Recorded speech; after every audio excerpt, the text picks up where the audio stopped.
על ידי שמדבר בתורה דיבורים מאיר לו הדיבור בכל המקומות שצריך לעשות תשובה. Where a person pronounces the words of the Torah when he learns, it's very important to go and say them out loud when you learn. Chaim, the Gemara Masechet Eruvin, Chaim hem lemotzeihem. It's no one read it. Torah is life for those who find it, rather lemotzeihem, to the ones who bring it out, who speak it out. It is life to those who speak it out when they learn. It'll help you do what? It'll help you do teshuvah that he must. וכן בכל פעם בא לידי תשובה ותשובה הוא הולך מדרגה מדרגה עד שיוצא מדרגה פחותה ובא לתבונות התורה. The person who constantly learns out loud, he will be able to do teshuvah and he'll reach a higher and higher level of understanding Torah.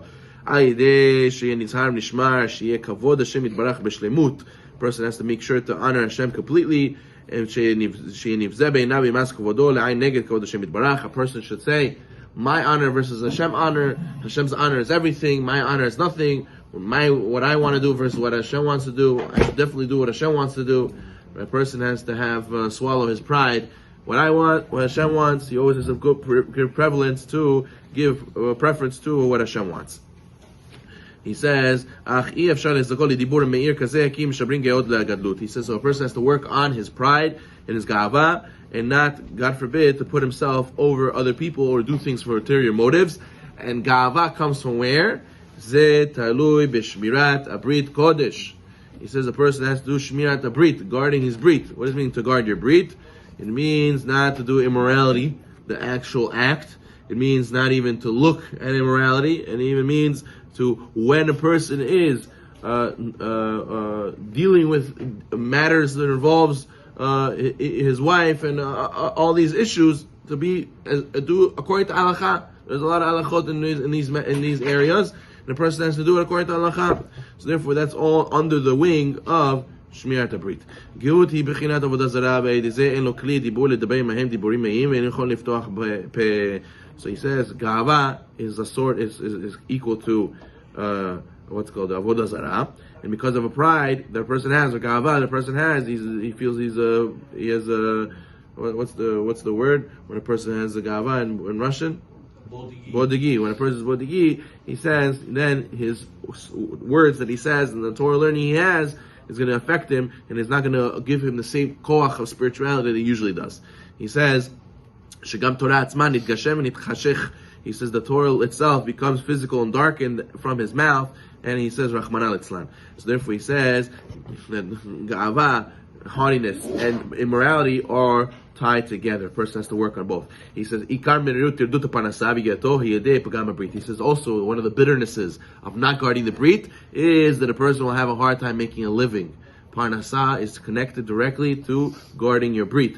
Someone who doesn't guard the brit, someone who does guard the brit, misha shomer brito, even though what he's doing the 39 melachot, masam matan mahem bechinat melachot mishkan, and bechinat hal orot. He says when you work, everybody has to work, but when you guard the brit and you work, it's going to have the status of the 39 labors performed in the Mishkan, which are holy. You could work and you could uplift. There was a story of Rav Salanter. There's a shochet who came to him and he said to him, I want to stop being a shochet, I want to do business. He says, why? He says, being shochet, you have to have a lot of halachot of being a slaughterer. It's too complicated. He says, you should know to be a businessman is even more complicated than a shochet. You know how many halachot you have to keep, not to steal, and not to trick, and not to lie, to be a businessman? There's a lot of halachot. So therefore he says, when a person is in business, he has the opportunity to do many mitzvot, and he has the opportunity to do many averot. And the fact that he holds himself not to steal, and not to lie, and not to cheat, that's a very big mitzvah. So he says it has a concept of the 39 labors of the Mishkan, which is very holy. On the flip side, if you're pogema breed, someone who doesn't guard his breed, doesn't guard his eyes, he doesn't guard himself physically, what happens? Aniyut rodefet aharav. He says poverty chases him. Mashich al atzmo ol parnasa, and this person is bringing on himself a yoke of parnasa. He's going to have to work very hard and with bitterness.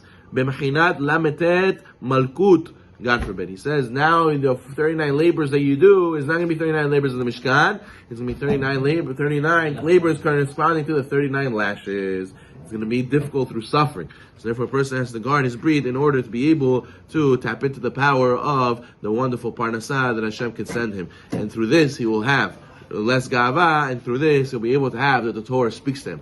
Why does a person, the Torah doesn't speak to him? It says because many times people, they smoke, their taste buds die.